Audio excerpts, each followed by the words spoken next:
Di antara kerugian yang diderita manusia adalah mereka sudah Islam, mereka memiliki iman, tetapi Allah memberikan kesempatan dia untuk beribadah kepada Allah. Namun mereka abaikan, cuma sedikit yang melakukan. Sebagai tamsil atau analogi dalam kehidupan kita, sebuah karikatur pernah menceritakan seorang lelaki yang bernama Ins, panggilannya si In. Dia memiliki 4 pasangan hidup atau istri. Istri pertamanya atau tercantiknya yang termudanya bernama Hana. Istri keduanya disebut dengan Harben. Istri ketiganya panggilannya Anis. Dan istri keempatnya namanya As. Tentu kalau kita mencintai istri, begitu juga dia, banting tulang keras keringat, rela melakukan apapun untuk memenuhi kebutuhan orang tercinta. Tapi malang tak dapat dia tolak, mujur tidak dapat dia raih. Di tengah malam gelap gulita ada yang datang gedor-gedor pintu rumahnya. In, keluar. In, keluar dari rumah, buka pintu. Dengan gemetar In membuka pintu, ternyata polisi dengan anggotanya membawa senjata, lalu berkata, In, waktu kamu tidak ada lagi. Kamu sudah diberikan kesempatan untuk menjadi orang soleh, kamu tetap jadi orang toleh. Kamu sudah diberikan kesempatan untuk melakukan ketaatan, tapi kamu tetap maksiat.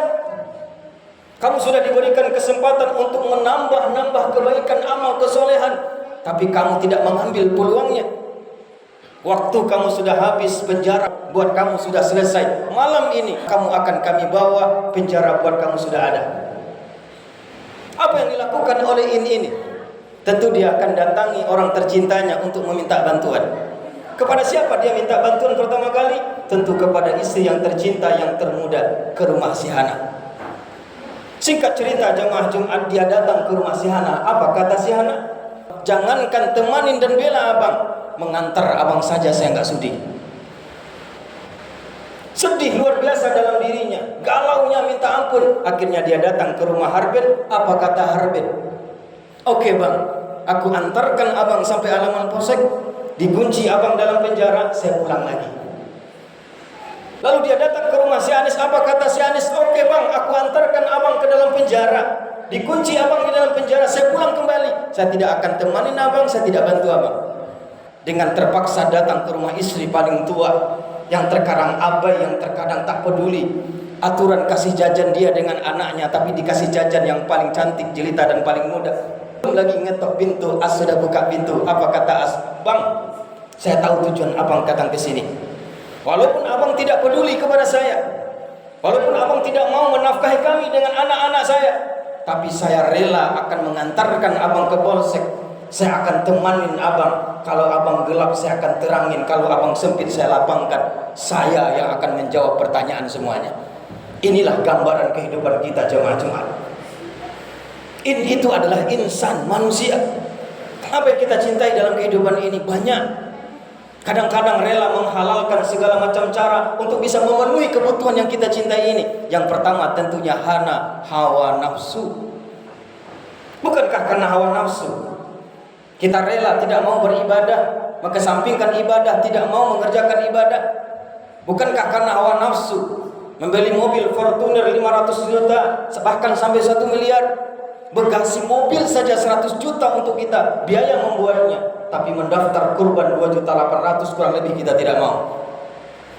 Bukankah karena hawa nafsu jemaah Jumat kita rela bertengkar, rela mengadu domba, rela cekcok memburukkan orang lain? Hawa nafsu yang kita perturutkan, apakah itu yang akan menolong kita? Tidak. Coba kita 3 hari saja demam, apa yang terasa? Apakah enak lagi sup ayam? Apakah enak lagi teh telur, roti sarikaya ketika kita sudah demam 3 hari? Tidak. Itu buktinya jemaah Jumat, nafsu itu tidak setia kepada kita. Jangankan mengantarkan kita ke kubur, 3 hari saja kita demam, nafsu sudah pergi entah kemana. Begitu juga dengan Harben, harta benda yang kita hari ini banggakan. Kita punya mobil mengkilat, rumah bertingkat, tapi dengan mendaftar berkorban saja kita tidak mau. Apakah harta benda itu benar akan membantu kita? Tidak, cuman sampai halaman kubur. Dia tidak akan masuk ke dalam kubur membantu kita. Dia tidak akan membela kita di dalam kubur. Yang membela kita adalah apa? Tentunya apa yang kita jadikan sebagai penguat kita di hadapan Allah sebagai amal kesolehan.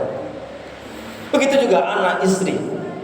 Tentu yang akan menemani kita adalah amal soleh. As